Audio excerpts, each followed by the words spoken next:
चला सर्वांचं स्वागत आहे आजच्या आपल्या नवीन व्हिडिओमध्ये। आज तुम्हाला दाखवते मी बघा आपल्या बागेमध्ये फुलं आलं ना, ते तुम्हाला दाखवते बघा।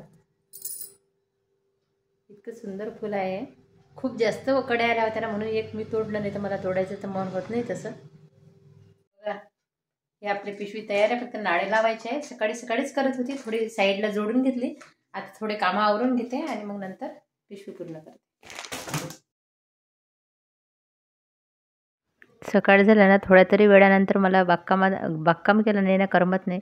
आज मात्र इथं आली, एक कुंडी काढले तर इथं थोडा कचरा वगैरे माती झालेली होती। मग सर्व कुंड्या मी या पद्धतीने सरकून घेतले।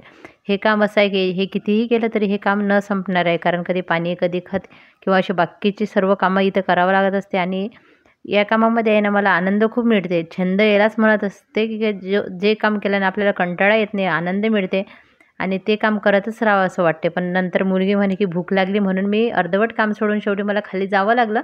आणि मी म्हटलं चला, कारण हे आपली जरी कामं असतात ना, पण आपण घरातले जेव्हा कामं व्यवस्थित करतो ना, तेव्हाच आपल्याला आपल्या कामाचं हे असते, मोल असते। म्हणून आपण आहे ना, आपला छंद नक्कीच जोपासायला पाहिजे आणि त्याच्यासाठी आपण वेळ काढायलाच पाहिजे। आनंदाचं काम केलं तर वेळ तर चांगला जातो आणि आपण उत्साही आणि आनंदी राहतो दिवसभर। म्हणून तुमचा एखादा छंद नक्की जोपासा, याच्यावर तर मी व्हिडिओ बनवलेलाच आहे। पण मला हे छान छंद लागला। आता हे काम मला केलं नाही तर करमत नाही, म्हणजे दररोजची दिनचर्या ठेवली ना, तर आपोआप आपला छंद आपल्याला लागतो आणि तो सोडायची इच्छासुद्धा होत नाही। तसंच हे सुद्धा आहे। म्हणून तुम्ही तुमच्या आवडीचं काम करून बघा, कसं तुम्हाला पण खूप आनंद मिळेल, त्याच्यामध्ये कोणतंही असू शकते ते। इथे आली ना तर असं वाटतं कामं करतच राहावं। बघा आज मी झाडू पण मारत आहे आणि इथले पूर्ण कचरा साफसफाई करून घेते। मग लक्षात येते की चला आता वेळ झाला आहे, पण इथलं आहे ना काम संपतच नाही, असं आहे बागेचं। आजकाल तिला आहे ना मुरमुऱ्याचा चिवडा खूप आवडते। मुरमुऱ्याचा चिवडा चालू असते त्यांचा खाण्यासाठी, मागते ती थोडी भूक लागली की मग थोडासा कांदा वगैरे चिरला आणि कोथिंबीर पण चिरलेलीच होती आणि थोडासा कांदा चिरायचा होता फक्त। याच्यामध्ये तिखट, मीठ, हळद, शेंगदाणे टाकायचे छान। कोथिंबीर तर आता मी भरपूर टाकते, कारण कोथिंबीरचा टाईम भरपूर कोथिंबीर मिळते। मग जेवणामध्ये मी यावेळेस खूप कोथिंबीर वापरत असते। हे 2-2 गड्डे मला आणल्यानंतर तरी कमीच पडते। हळद वगैरे टाकून घेतली आणि थोडंसं मीठ आणि थोडं आमचूर पावडर पण मी टाकत असते आणि छान असा आपला चिवडा तयार झाला। सर्व झाल्यावर नंतर बाकीची कामं आवरते म्हटलं। आणि बघा मी सकाळी ही रिबीन बनवली होती, याचा मी शॉर्ट व्हिडिओ बनवलेला आहे, रिबीन बो। छान वाटलं मला तरी, तुम्हाला कसं वाटलं नक्की सांगा।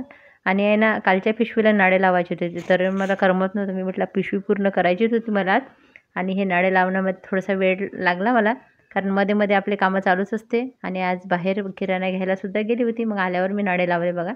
आणि इथं थोडंसं रुंदी नाडा घेतला ना, तशा पिशवीला छान दिसते, म्हणून मी करत होते। मग मध्येच मी ते हे टाकलं, आपले गोणीचा कापड, आणि इकडून तिकडून आपली साडीचं लावलं बघा।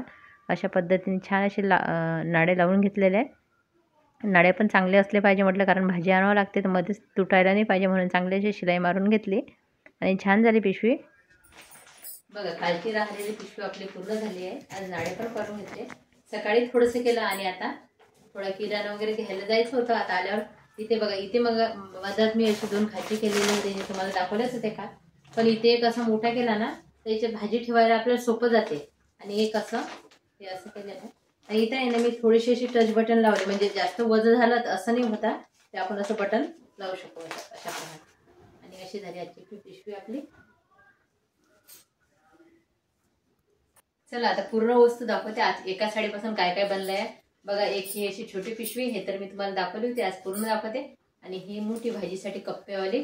आणि तिसरं म्हणजे हे जे आपण बनवलेलं आहे, याच्यामध्ये आता कपडे टाकलेलेच आहे, हे आपलं लॉन्ड्री बॅग। आणि हे एक छोटंसं गो। अजून एका पिशवीची आठवण आली, ते पण दाखवते बघा। ही अशी जीन्सची आहे, ही आहे ना मी खूप दिवसापूर्वी बनवलेली होती बघा। एक घालून फक्त असं कापलेलं होतं, शिलाई मारली होती, वरून एक चेन लावली होती। आणि हा खिसा असते ना, खिसा असंच राहू दिला होता बघा। अशी होती ही पिशवी। आणि आता अजून अशा पद्धतीने शिवून बघायची आहे मला हिरव्या भाज्या। मग नंतर आहे ना, मी असं झाडझूड वगैरे करून घेतली, कारण शिवल्यावर वगैरे थोडासा कचरा पण घरामध्ये होते आणि संध्याकाळचा टाईम पण होत आला होता। आणि बघा आज रिबीन मी दिवसभर लावूनच होती। आणि मी आहे ना, आज थालीपीठ करण्यामध्ये बघा वाटाणे काढून घेतले मिक्सरमध्ये, म्हणजे आता ज्या भाज्या त्याचा पुरेपूर उपयोग करूया म्हटलं। बीटरूटचा रंग तर लाल असतेच, पण बीटरूटच्या कळ्यासुद्धा आल्या होत्या, त्या लाल होत्या आणि मी मिक्सरमधून फिरून घेते। चला आज पहिल्यांदाच मला असं मी पाणी काढून घेतलं छान। आणि मग माहीत आहे का, हे भातामध्ये सकाळचाच भात होता, छान दाणे टाकले तुरीचे आणि वाटाणे पण टाकले, थोडा मसाला टाकला आणि सकाळचा भात टाकला. याच्यामध्ये मी बीटरूटचं पाणी टाकलं, पण याच्यामध्ये आहे ना हिरवी मिरची आणि हळद नव्हती टाकायला पाहिजे, कारण रंग लाल नाही आला तर असा आला, पण उपयोग मात्र झाला. बघा आता तुम्हाला माझी व्हिडिओ आवडत असेल, आजची दिनचर्या कशी वाटते ते पण नक्की सांगा. आवडत असेल ना चॅनलला सबस्क्राईब करा, कमेंट करायला विसरू नका. आणि तुम्हाला कसे व्हिडिओ आवडतील, माझे आवडतात का नाही आवडत ते पण नक्की सांगा. आणि आजची दिनचर्या माझी अशी होती, आज बरीच घाई गडबडीत दिवस गेलेला आहे, म्हणून थोडेसे जेवढे मला दाखवणं शक्य होतं तेवढंच मी तुम्हाला दाखवले. हे जलबऱ्याचं झाड आहे, भरपूर अशा कळ्या आलेल्या होत्या, त्याच्यामुळं ते काम करत होते, ते म्हटलं थोडासा व्हिडिओ तुम्हालाही दाखवा. तुम्हाला कसा वाटला ते पण नक्की सांगाल. अशा पद्धतीने छान असे फुलंसुद्धा आलेले होते आज. आणि सगळे आवरण्यामध्ये आता उद्याचा रविवार, उद्या व्हिडिओ येईल असं मी सांगणार नाही, कारण उद्या थोडंसं आराम करूया म्हटलं, बाकीचे कामंसुद्धा आवरायचे होते. ते धन्यवाद सर्वांचे.